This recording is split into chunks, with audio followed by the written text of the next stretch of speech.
Hello and welcome to Leaflet, educational research made approachable. Today we are discussing a paper written by Daphne Basuk, Scott Latham, and Anna Roram from the University of Virginia titled, "Is Kindergarten the New First Grade?" Ooh, that is a much more digestible title than last week, so I'm grateful for that.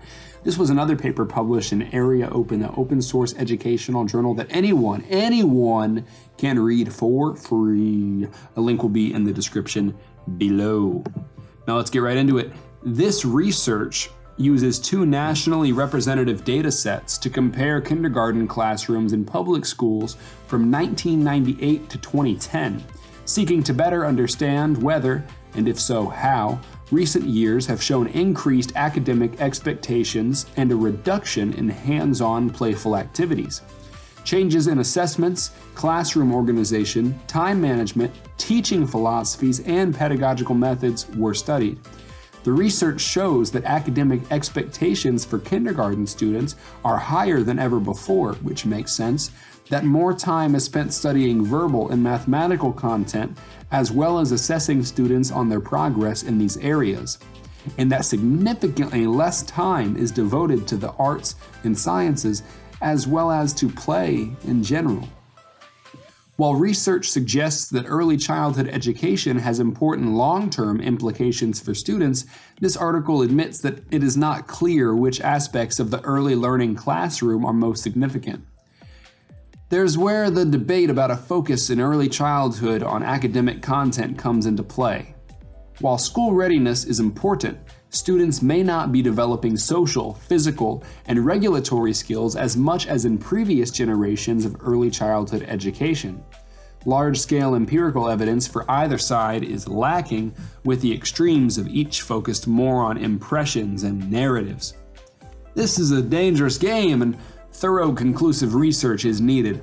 Unfortunately, this article does not provide such research.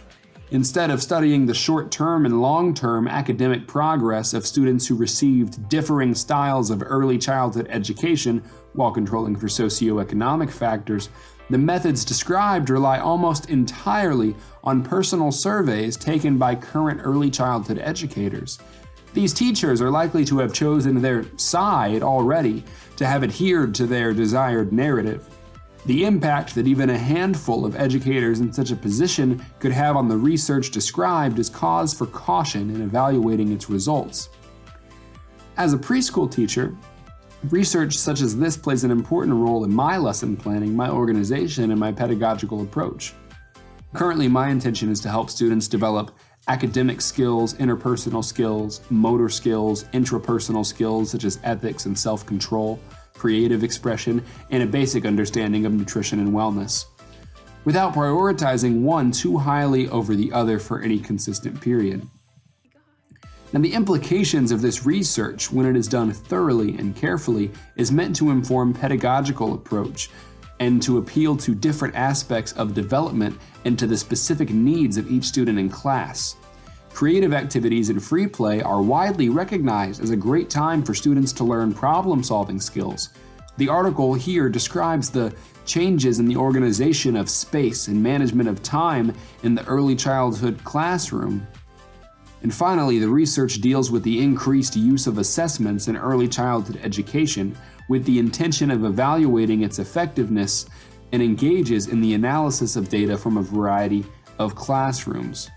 But the research just isn't all that thorough. Thank you for listening. I really appreciate you checking us out. If you want to read this article, Is Kindergarten the New First Grade? You can click the link in the description if you want to read the whole thing. And we will see you next week.